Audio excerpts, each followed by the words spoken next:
asko izan ziran eraikitako jauregiak. Harlanduz osotutako blokeak, leiho handiak, solariuma ere bai batzutan. Eguraldia zalata etxarte bakoak, eta aurrekaldean familiaren armarria zapainduta.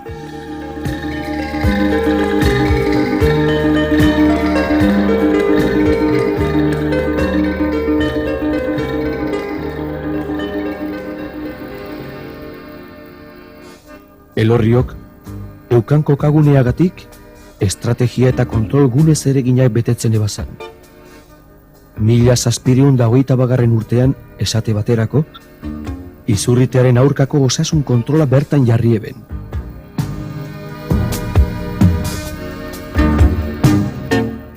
Frantses irautzak eta honen zabalkunde indarrak kimu barriak jarri eutxasan herriaren historiari. Frantsesek Gipuzkoa hartu ondoren, Bizkaiko buruzagitzak bere mugak indartu nahian, kanpamentua jarri eban kanpantzar gainean. Laster heldu zan frantsesen erasoaldia, baina etekin garbi barik. Hurrengo egunean, Bizkaitarrak erantzun eta Bergaran sartu ziren. Gipuzkoar eta arabarrakaz bateginik, frantsesak debalderaino aldendu ebezan. 1785 urteko uztailean, frantsesen kontraerasoak egoera zietz aldatu eban. Frantses okupazioak 1813 urteko ekainaren 22 arte iraun eban. Gau haretan, Mendizabal generala atzetik eukela, frantsesek Durango itzi eta Elorriotik zehar aldegin behar izan eben. Lehenengo karlistadan, 1825 urteko ekainean, karlistak deskarren garaile zuertatu ondoren, Bergara, Eibar, Elorrio eta Durango hartu ebezan. Egoera hau, 1829 urteko abuztuan amaitu zan. Elorrion jorratzen hasitako Bergarako besarkadari esker.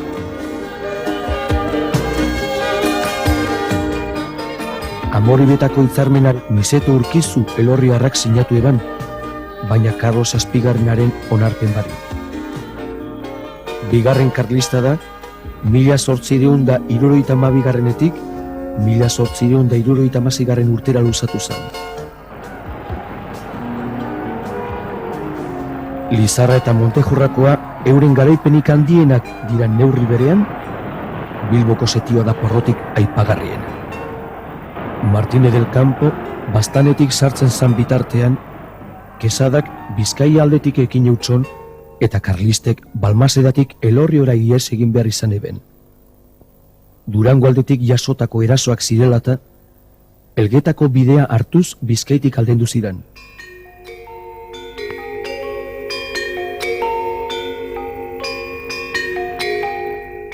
Elorrioko uratz iturburuak frantses inbazio sasoien aurkitutakoak dira. 5 aurkitu eta 5 horretatik 2 bainuetxe eta ostatu instalakuntzez hornitu ebezan.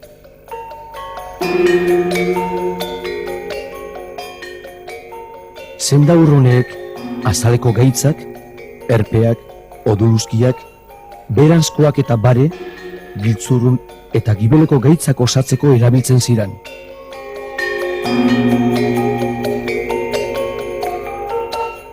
Mineralkuntza eta emaria kontutan izanik, garrantzitsuena Galartzan dagoen Isasiko iturburua litzateke.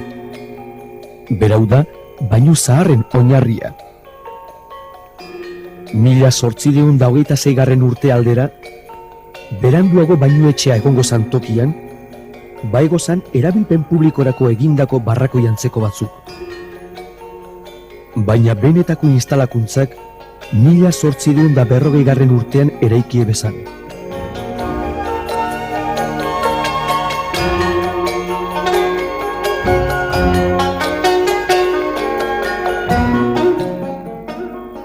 Bainuetxerik zaharrenak, Kurutziagako Belerungo bainuak ziren.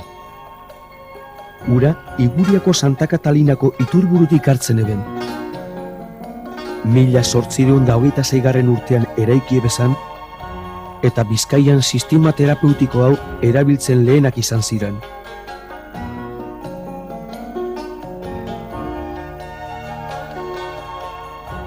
Denboraldiak iraun artean, 3 diligentziak egiten eben egunero Elorriotik Bilborako bidea, eta kontrakoa beste 3. Jende askok emoten ebazan oporrak Elorrion. Horregatik, bainu etxe honeen inguruan, fonda eta ostatu etxe ugari egotea. Elorrioko jaien artean, errebonbiloak dira aitagarrienak. Bizkaian ez da honelako beste jairik ezagutzen. Urriko lehen domekan, 14-15 gazte, herriko kaleetan zehar ibiltzen dira euren eskopetei tiro eraginez. Txistu eta danbolinagaz batera, kale jiran dabiltz leku jakin batzutan tiro eginik. Honelako jai baten lehenengo aipamena, 1575 urteko erroldan agertzen jaku. Beronek, aitun seme guztiei agindu bat emoten eutxien. Urtero San Juan egunean, beren armak aldean eroanez, alkatearen etxean elkartu eta herriko kale eta plazetan zehar ibili eitezala. Errolda hau Lepantoko gerlaostekoa da.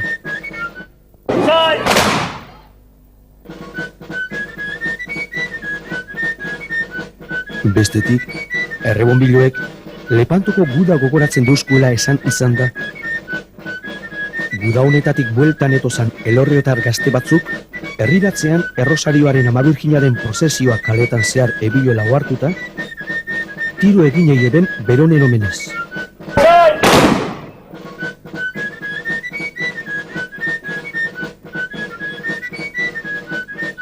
Salbak ordena batetan egiten dira. Ibilbidea, Arresitik Santana eta Kurutziagako Kurutzetaraino egiten da.